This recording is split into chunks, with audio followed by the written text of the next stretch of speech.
Oke, jadi cara bacanya, jika 3 karakter terakhir pada sel C4 sama dengan GTY, maka tampilkan tetap. Jika tidak, tampilkan honorer. Kita enter. Oke, ini tetap ya. Kita copy rumus yang lainnya. Oke, selesai.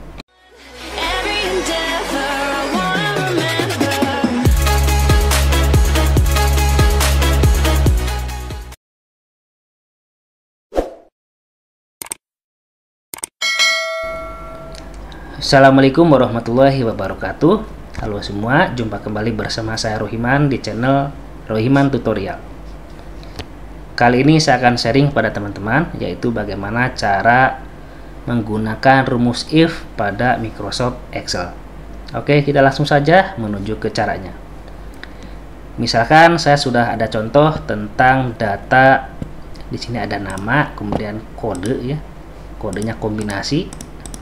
Kemudian ada skor.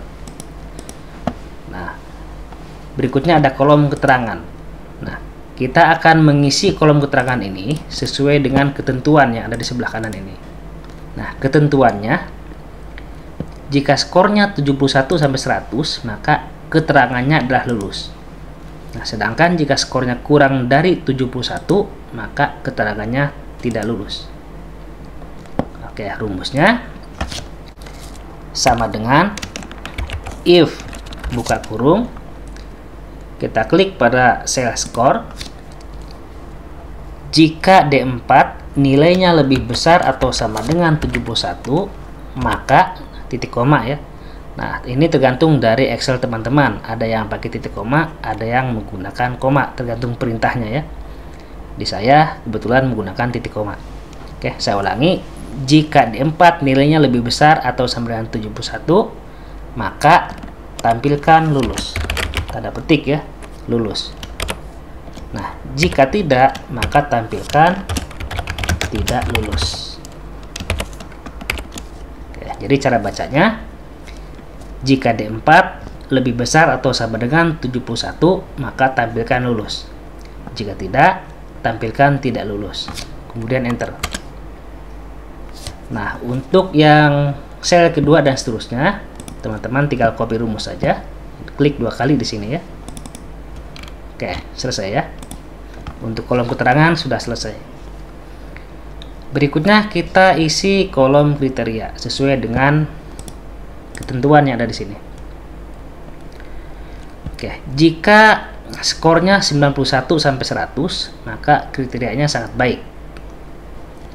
Jika skornya 81 sampai 90, maka kriterianya baik. Jika skornya 71 sampai 80, maka kriterianya cukup. Nah, jika skornya lebih kecil dari 71, maka kriterianya kurang. Ini kita gunakan rumus if bertingkat.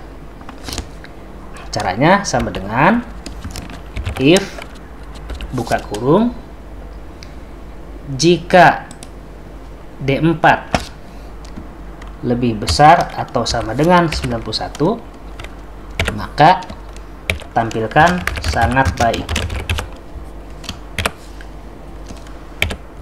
Titik koma lagi ya. Kemudian if lagi, jika D4 lebih besar atau sama dengan 81,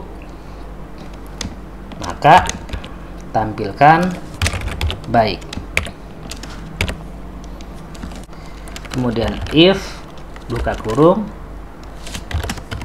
D4 lebih besar atau sama dengan 71, maka tampilkan cukup. Nah, untuk yang terakhir ya, kriteria terakhir, teman-teman tidak perlu mengetikkan rumus if secara lengkap ya. Jadi cukup dengan tanda petik kemudian kurang. Kita tutup kurung sebanyak 3 kali ya, sesuai dengan jumlah if-nya. Oke, jadi ini cara bacanya. Jika D4 lebih besar atau sama dengan 91, maka tampilkan sangat baik. Jika D4 lebih besar atau sama dengan 81, maka tampilkan baik. Jika D4 lebih besar atau sama dengan 71, maka tampilkan cukup. Nah, selain dari ketiga kriteria ini, maka tampilkan kurang. Dan jika sudah, kita enter. Nah, yang lainnya kita cukup copy rumus ya. Oke, selesai ya. Nah, berikutnya kita akan mengisi kolom jenis kelamin. Di sini ketentuannya, kalau kodenya L, maka jenis kelaminnya laki-laki. Kalau kodenya P, maka jenis kelaminnya perempuan. Oke, jadi ini diambil dari kode ini ya. Oke, ini kita menggunakan rumus if kombinasi. Caranya sama dengan if buka kurung. Nah, bisa teman-teman lihat ya. Ini kan kode L dan P-nya ada di karakter sebelah kiri ya, sehingga kita gunakan rumus kombinasi left seperti ini ya, left buka kurung, kemudian kita klik pada sel kode. Nah, ini kan cuma satu ya, kalau tidak L, P berarti karakternya cuma satu, jadi seperti itu. Jika satu karakter pertama pada sel C4 sama dengan L, maka tampilkan laki-laki. Jika tidak, tampilkan perempuan. Oke, jadi cara bacanya, jika satu karakter pertama pada sel C4 sama dengan L, maka tampilkan laki-laki. Jika tidak, tampilkan perempuan. Kita enter. Oke, yang lain copy rumus. Oke, selesai. Oke, berikutnya kita isi kolom kelompok mapel ya, kelompok mata pelajaran. Ketentuannya, jika kodenya 123, maka kelompok mapelnya adalah umum. Jika kodenya 456, maka kelompok mapelnya adalah kejuruan. Oke, di sini kodenya 123 456. Oke, posisinya ada di tengah ya karakternya. Sehingga kita menggunakan rumus kombinasi if dengan mid ya. Sama dengan if buka kurung, mid buka kurung lagi. Kita klik pada sel kode. Kemudian titik koma. Nah, ini kan 123 456. Nah, ini dimulai dari karakter kedua ya. Nah, sebanyak berapa karakter? 123, sebanyak 3 karakter. Jadi jika 3 karakter yang ada di tengah-tengah sel C4 dimulai dari karakter kedua sama dengan 123, maka tampilkan umum. Jika tidak, tampilkan kejuruan.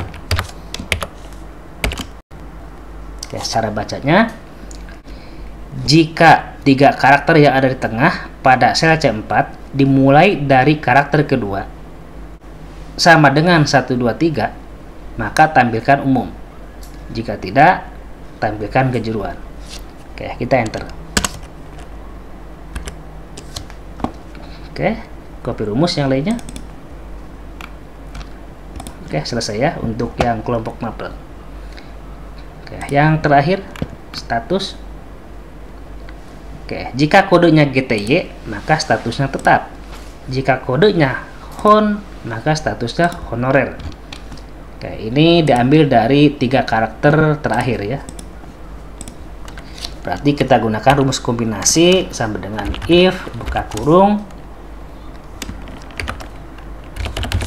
right ya.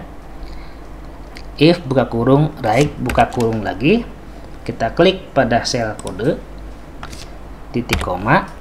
Nah, ini 3 karakter terakhir ya, berarti seperti itu. Jika 3 karakter terakhir pada sel C4 sama dengan GTY, maka tampilkan tetap.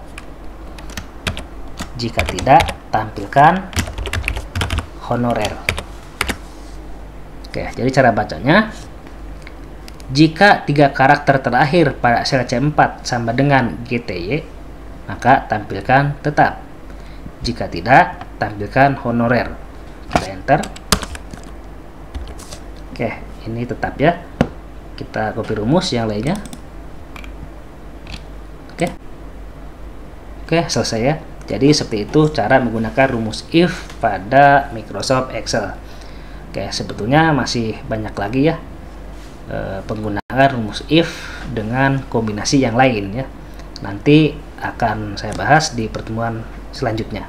Jika ada hal yang ingin ditanyakan, silahkan bisa tanyakan di kolom komentar. Oke, demikian tutorial singkat cara menggunakan rumus if pada Microsoft Excel.